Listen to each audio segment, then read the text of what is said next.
We all know the image of Louis XIV, right? The Sun King.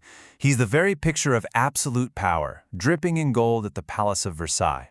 But what if that whole dazzling image was just a shield? A really elaborate defense, forged in the fire of some serious childhood trauma. You've probably heard this quote before. I am the state. It sounds like the ultimate power trip. But what if it wasn't just arrogance? What if it was a promise?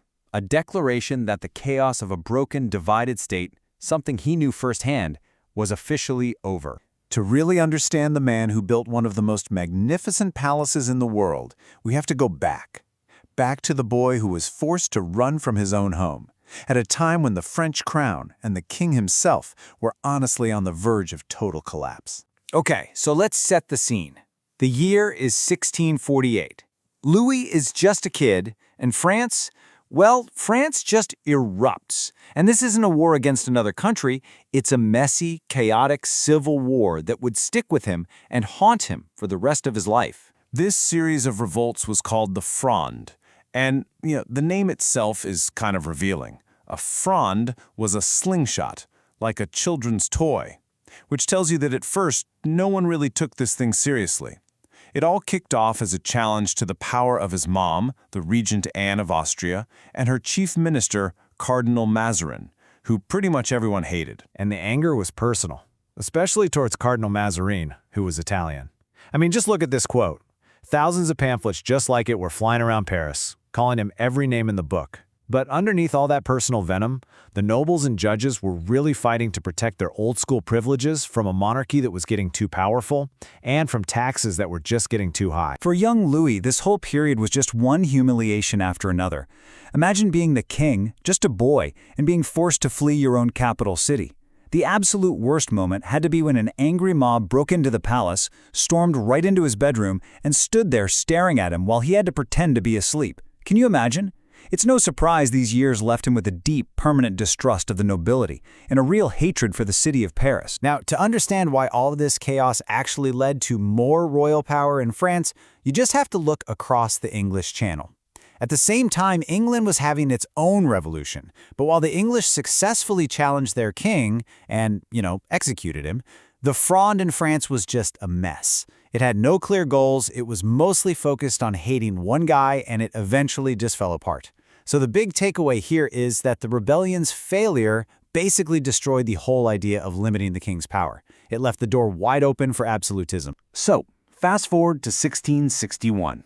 Cardinal Mazarin dies, and the royal court probably thinks it's back to business as usual. But the 22-year-old king does something that completely stuns everybody. He announces that from now on, he's going to rule all by himself. No chief minister. You can almost hear the trauma of the Fronde in these words, can't you? He's basically telling his ministers, the buck stops here, with me. He was absolutely determined to build a system where the kind of chaos and humiliation he went through as a child could never, ever happen again. And his plan was just a masterclass in taking control. First, centralize everything. Make sure every single decision, big or small, comes through him. Second, and this was crucial, he had to tame that rebellious aristocracy.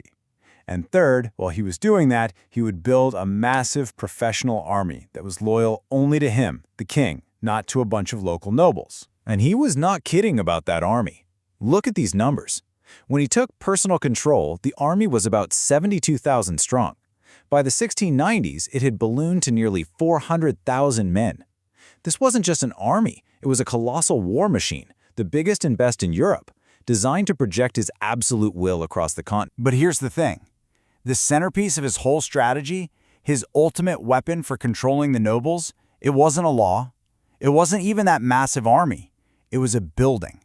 A ridiculously grand, sprawling palace he built far, far away from the angry mobs of Paris. It was, of course, Versailles. The historian William Bake called Versailles a gilded cage. And that just hits the nail on the head. It's the perfect description, because Versailles was built to be a beautiful, irresistible trap. It was the center of government, of high society, of parties, of everything. If you were an important noble in France, you had to be there. You couldn't afford not to be. And this was the genius of it. By forcing the nobles to come live at Versailles, Louis literally cut them off from their lands, their local influence, and their private armies. You know, the very things that made them so dangerous during the Fronde. Instead of plotting rebellion, they were now spending all their money on fancy clothes and trying to get a better apartment, all while competing for tiny scraps of the king's favor. He turned powerful warlords into dependent courtiers, all performing for an audience of one. And the palace itself? Oh, it was a masterpiece of propaganda. Louis basically created a personal brand. He chose the sun as his emblem, tying himself to Apollo, the god of the sun. He wasn't just a king, he was the Sun King. And that symbol was plastered everywhere, constantly hammering home the idea that he was the divine, life-giving center of the entire French universe. I mean, just look at the Apollo fountain. It's perfectly placed so that every single morning, the real sun rises right behind it, lighting up the sculpture of the sun god and reflecting all that light back onto the palace itself. It was a daily architectural reminder to every single person at court. The day doesn't start, nothing happens until the king, the sun, rises. The whole world revolved around him. So, after all that, after decades of absolute rule, constant warfare, and all this extravagant building, did his grand strategy actually work? Well, the results were, frankly, as monumental as they were completely exhausting for France. If you look at the final balance sheet, it is just stark. On the one hand, you can't argue with the achievements. He created a powerful, modern state, and French culture was the envy of the world. France was the undisputed superpower. But on the other hand, the costs were absolutely staggering. Those endless wars bankrupted the country. His religious persecution drove away thousands of his most skilled subjects, and all the while, his people suffered through famine and were crushed by taxes. Which leaves us with this final massive question. The whole system of absolute monarchy that Louis built, a system born directly from the chaos and trauma of the Fronde, it definitely held France together and made it glorious for more than a century. But in creating that system, did he also create a state so rigid, so top-heavy, and so deeply unequal that it sowed the seeds of its own destruction? It seems the very thing that made him glorious also created the pressures that would lead to the French Revolution. The shadow of the Sun King, as it turns out, was very, very long.